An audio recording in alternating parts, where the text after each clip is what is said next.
Nakakaiyak ang naging huling habilin ng Aegis Band vocalist na si Mercy Sunot sa kanyang mga anak bago ito pumanaw noong Lunes, November 18. Nakapag-post pa ang batikang singer sa kanyang Facebook account ng nakakaantig na mensahe para sa kanyang anak. Matagal na pala niyang hindi nakakasama ang kanyang mga anak dahil sa pagpapagamot nito. Dagdag pa niya na sana maintindihan siya ng kanyang mga anak balang araw kung bakit wala ito sa kanilang tabi. Sa mga hindi pa nakakaalam, may dalawang anak si Mercy, isang babae at isang lalaki. Ayon sa kanyang huling habilin, "Lord, gabayan mo ako lagi, sana ma-cancer-free na po ako. Pati na sa mga anak ko, sana naintindihan nila kung bakit wala ako sa tabi nila dahil nagpapagamot si mama. Pagdasal niyo lagi na maging okay lahat ng surgery ko. Mag-aral kayong mabuti mga anak. Mahal kayo ni mama." Marahil ay nagtataka kayo kung bakit wala ang ama ng dalawang anak ni Mercy. Matagal nang hiwalay si Mercy sa kanyang asawa noong maliliit pa ang mga anak nito at hindi na pabalita noong panahong iyon.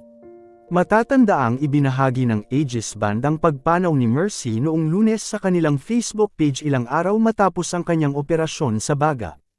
Si Mercy Sunot ay may sakit na lung cancer kung saan nagkaroon siya ng tubig sa kanyang baga. Dahil dito marami ang lumalabas na balita na dahil umano sa bisyo nitong paninigarilyo at pag-inom ng alak ang dahilan kung bakit ito nagkaroon ng cancer sa baga. Ngunit ayon sa kanyang mga kapatid na hereditary o nasa lahi ang sakit na yun sa kanilang pamilya, kung kaya't nananawagan ang mga ito sa publiko na tigilan na ang kanilang namayapang kapatid na bahiran pa ang pangalan nito ng mga maling impormasyon. Hiling nila, respeto para kay Mercy at ng kanyang pamilya.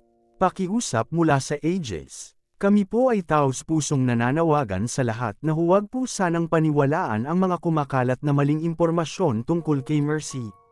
Hindi po siya gumagamit ng anumang bisyo, at siya ay hindi naninigarilyo o umiinom. Nais po naming humiling ng respeto, hindi lamang para kay Mercy, kundi pati na rin para sa kanyang pamilya. Maraming personalidad ang nagpaabot ng kanilang pakikiramay sa yumaong singer katulad na lamang nina Pokwang, Laika Gairanod, Jessa Saragoza, Vic Soto, Shasha Padilla, OG Alcacid at marami pang iba.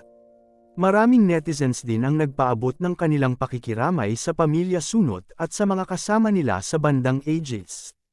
Si Mercy Sunot ay isa sa bokalista ng Aegis, kasama ang kanyang mga kapatid na sina Juliet at Stephanie. Kabilang sa mga sumikat nilang awitin ay Luha, Sinta, Halik, Basang-basa sa ulan, at marami pang iba. Maraming salamat po sa panunood.